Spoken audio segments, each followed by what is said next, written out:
بسم اللہ الرحمن الرحیم۔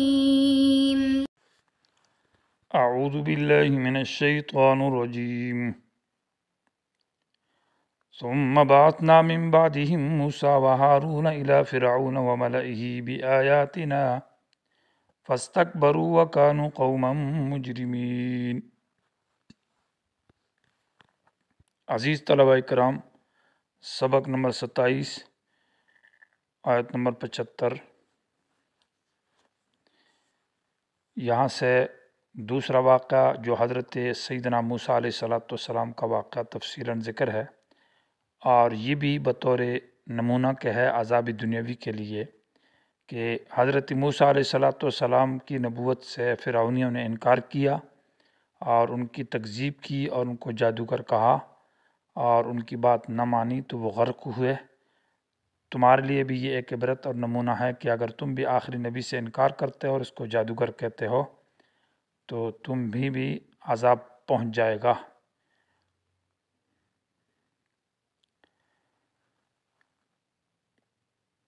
ثم بعثنا من بعدہم، ان انبیاء کے بعد ہم نے حضرت موسیٰ علیہ السلام کو بھیجا اور ہارون علیہ السلام کو الی فرعون و ملئہ، فرعون اور اس کے وڈیروں اور سرداروں کی طرف۔ ملا جو اس کے حکام تھے، اور ملأ کا معنی یعنی آنکھوں کو بھر دینا، تو گویا کہ ان کے اندر رعب اور دبدبہ تھا، اپنے رعب اور دبدبہ سے لوگوں کی آنکھوں کو بھر دیتے تھے۔ یا ملأ کا معنی ہے بھر دینا، معنی یعنی یہ دنیاوی مال اور متاع سے پر تھے، یعنی بھرے ہوئے تھے، ہر چیز موجود تھی،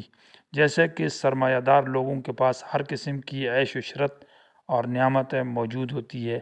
گویا کہ وہ دنیاوی سامان سے بھرے ہوتے ہیں۔ تو مالدار مراد ہے یا رعب مراد ہے، اس لیے ملأ سرداروں کو، وڈیروں کو، حکمرانوں کو کہا جاتا ہے۔ تو موسیٰ علیہ السلام اور ہارون علیہ السلام کو جب ہم نے بھیجا فرعون اور اس کے وڈیروں کی طرف بآیاتنا، اپنے معجزات کے ساتھ، اور وہ 9 معجزات ہے جس کا تذکرہ سورہ بنی اسرائیل کے اندر ہے۔ تو فاستکبروا، انہوں نے تکبر کیا، یعنی اپنے آپ کو بڑا سمجھا اور ان معجزات سے انکار کیا، تو یہی سبب بنا تکبر، وکانوا قوما مجرمین، اس لیے کہ وہ قوم جرم کرنے والی تھی، مجرم تھے، گناہ گار تھے، کیونکہ بڑے گناہ جو ہے وہ گناہوں پر جب اصرار ہوتا ہے تو وہ بڑے بڑے گناہوں تک انسان کو لے جاتے ہیں۔ تو معنی یہ ہے کہ وہ اعلانیہ اور سامنے گناہ کرتے تھے، شرک اور کفر اور گناہوں کے ارتکاب میں تھے۔ فلما جاءہم الحق، یہ تفسیر ہے فاستکبروا کی،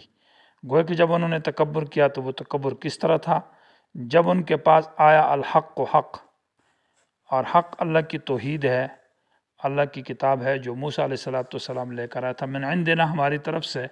قالو، تو جب انہوں نے کہا کہ ان ھذا، یہ جو کچھ موسیٰ علیہ السلام لے کر آیا ہے، لسحر مبین، یہ تو کھلا جادو ہے، یعنی گویا کہ انکار کرنے کی کوئی اور وجہ معلوم نہ رہی تو آخر کار حق کو جادو کہنے لگے، گویا کہ انکار کا یہ ایک غلط طریقہ انہوں نے اختیار کیا۔ قال موسیٰ، حضرت موسیٰ علیہ السلام نے کہا، تقولون للحق لما جاءکم، کیا تم حق کے بارے میں یہ بات کرتے ہو جب تمہارے پاس آ گیا کہ وہ جادو ہے؟ یہ اتقولون کا مقولہ جو مفعول بھی ہے وہ محذوف ہے، یعنی حق کے بارے میں تم کہتے ہو جب کہ وہ تمہارے پاس آ گیا، سحرن، جادو کہتے ہو،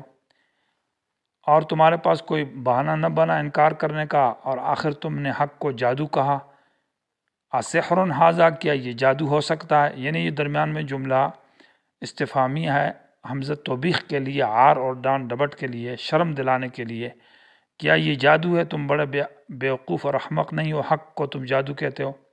اور بات تو یہ ہے، قاعدہ یہ ہے کہ وَلَا يُفْلِحُ السَّاحِرُونَ، جادوگر تو کامیاب نہیں ہوتے، اس لیے کہ جادو تو وہ کرتب دکھاتا ہے، جادوگر وہ تو شعبدہ بازی دکھاتا ہے، اور جو انسان کرتب اور شعبدہ بازی دکھائے تو وہ چند دن تک چلتا ہے اور لوگ اس کو سمجھ جاتے ہیں کہ یہ محض جادوگر ہے اور یہ کرتب دکھا رہا ہے اور یہ شعبدہ بازی ہے، نظر بندی ہے، اور میں تو سچا رسول ہوں اور حق لے کر آیا ہوں۔ یا یہ السحر ھذا تقولون کا مقولہ ہے اور حمزہ زائد ہے، تو معنی یہ ہے کہ موسیٰ علیہ السلام نے کہا اتقولون للحق، کہ حق کے بارے میں تم کہتے ہو لما جاءکم، جب وہ حق تمہارے پاس آ گیا، سحر ھذا، کہ یہ جادو ہے،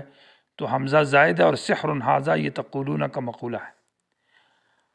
قالوا اجئتنا لتلفتنا عما وجدنا علیہ آباءنا وتکون لکم الکبریاء، حضرت موسیٰ علیہ السلام پر بدنامی لگائی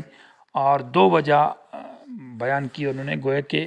نبی سے انکار کرنے کی دو ہی وجہ ذکر کی ہے۔ پہلی قوم ایسے کرتی رہتی تھی اور اب بھی ایسا ہے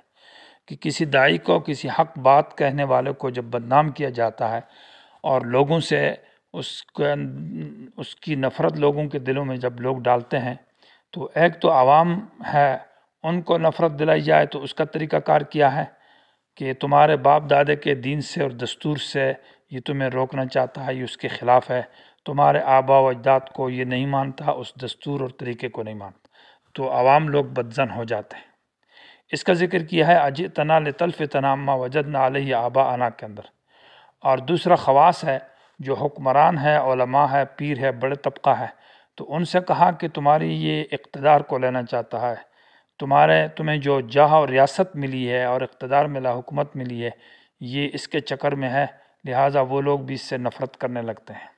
تو قالوا انہوں نے کہا اجئتنا، کیا آئے ہیں آپ ہمارے پاس، لتلفتنا، کہ ہم سے ہٹا دیں، لتلفتنا، کہ تو پھیر دینا ہم کو، عما، اس طریقے سے، وجدنا علیہ آباءنا، جس پر ہم نے اپنے باپ دادے کو پایا۔ گویا کہ ہمارے باپ دادے کے اور آبا و اجداد کے دین سے تو ہمیں ہٹانا چاہتا ہے، تو یہ گویا کہ عوام کو بدزن کیا جا رہا ہے حضرت موسیٰ علیہ السلام سے۔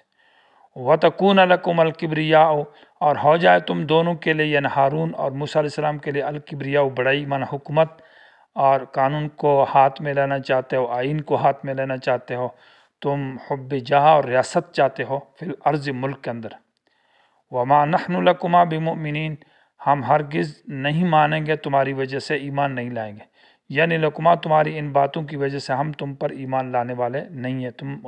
تمہارا ارادہ غلط ہے، گویا کہ اس طرح باتیں کی۔ وقال فرعون، سے باقاعدہ فرعون نے مقابلہ شروع کر دیا، اور فرعون نے کہا کہ میں اب تم سے مقابلہ کرنا چاہتا ہوں۔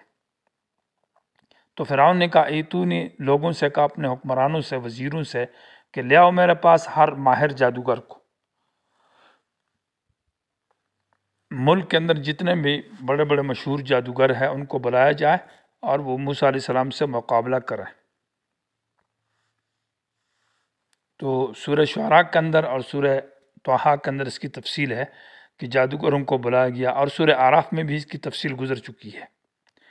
کہ مختلف جگہوں سے جادوگروں کو بلایا گیا۔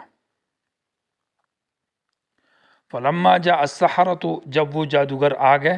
سحرۃ جمع ساحر کی، معنی وہ جادوگر، قال لہم موسیٰ، تو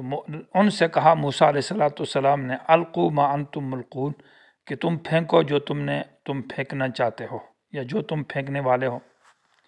یہ قال لہم، کہا ان سے موسیٰ علیہ السلام نے، بعد قولہم، پہلے تو انہوں نے کہا تھا حضرت موسیٰ علیہ السلام کے سے کہ ہم پھینکیں پہلے یا آپ پھینکیں، تو گویا کہ انہوں نے جو پہلے ادب احتراماً کہا تھا وہ سورہ اعراف کے اندر اس کی تفصیل ہے، یہاں واقع میں اختصار ہے، تو یہاں معنی یہ کیا جائے گا، قال لہم، کہا ان سے موسیٰ علیہ السلام نے، بعد قولہم، ان کے قول کے بعد، کہ پہلے انہوں نے کہا تھا کہ آپ پھینکنا چاہتے یا ہم پھینکیں، تو پھر موسیٰ علیہ السلام نے کہا القوا، تم پھینکو، ما انتم ملقون، جو تم پھینکنے والے ہو۔ فلما القوا، جب انہوں نے پھینکا، قال، موسیٰ علیہ السلام نے کہا کہ ما، وہ چیز، تم بھی، جس کو تم لائے ہو، ما موصولہ ہے، اور تم بھی ضمیر ماں کی طرف لوٹ رہی ہے، جو کچھ تم نے لایا ہے، السحر، یہ جادو ہے، ما تم بھی، سحر مبتدا ہے اور السحر اس کی خبر ہے، یہ تو جادو ہے، یہ تو کرتب ہے، یہ شعبہ بازی ہے، یہ نظر بندی ہے، ان اللہ سیبطلہ، اللہ بے شک اللہ تعالیٰ اس کو درہم برہم کر دے گا، مٹا دے گا، ابطال کا معنی مٹا دینا، ختم کر دے گا، اور اس لیے کہ ان اللہ لا یصلح عمل المفسدین، یقیناً اللہ تعالیٰ نہیں درست کرتا، نہیں کامیاب کرتا فساد کرنے والوں کے عمل کو۔ یہاں مفسد سے مراد جادوگر ہے، جادوگروں کے عمل کو اللہ تعالیٰ کبھی کامیاب نہیں کرتا، یہ کامیاب نہیں ہو سکتے۔ اس آیت کے اوپر تفسیر قرطبی رحمہ اللہ نے لکھا ہے کہ ما جئتم بہ السحر سے لے کر اور ان اللہ لا یصلح عمل المفسدین تک جو آدمی اس آیت کو صبح یا شام پڑھ کر اپنے اوپر پھونکے تو وہ جادو کے اثر سے، سحر کے اثر سے بچا رہے گا، اور اگر کسی پر اثر ہو جائے تو اس پر پڑھ کر وہ دم کرے تو اس سے بھی وہ جادو کا اثر ختم ہو جائے گا۔ اور اگر کسی کو پڑھنا نہیں آتا اور مثال طور پر اس کے لیے پھر یہ لکھ کر جب تک اس پر جادو ہے تو اس زمانے میں اس کے گلے میں لٹکایا جائے تو اس کی بھی اجازت ہے، لیکن شرط یہ کہ اسی آیت کو لکھا جائے اور چیز اس میں نہ لکھی جائے۔ وَيُحِقُّ اللَّهُ الْحَقَّ بِكَلِمَاتِهِ، یا یحق بمعنی یبین اور یوضح کے ہے، اللہ کھول کھول کر بیان کرتا ہے الحق کا، اپنے حق کو جو کہ توحید ہے، بکلمات ہی اپنے دلائل کے ساتھ، دلائل جو عقلیہ نقلیہ ہے ان دلائل کے ساتھ اللہ توحید کو اور حق کو صاف صاف بیان کرتا ہے اور کھول کر واضح کرتا ہے۔ ولو کرہ المجرمون، اگرچہ مجرم لوگ اس کو برا سمجھیں۔ یا بھی کلمات ہی سے مراد معجزات ہے کہ اللہ حق کو ثابت کرتا ہے اپنے معجزات کے ساتھ، گویا کہ معجزے کے ساتھ بھی حق ثابت ہوتا ہے اور دلائل کے ساتھ بھی ہوتا ہے۔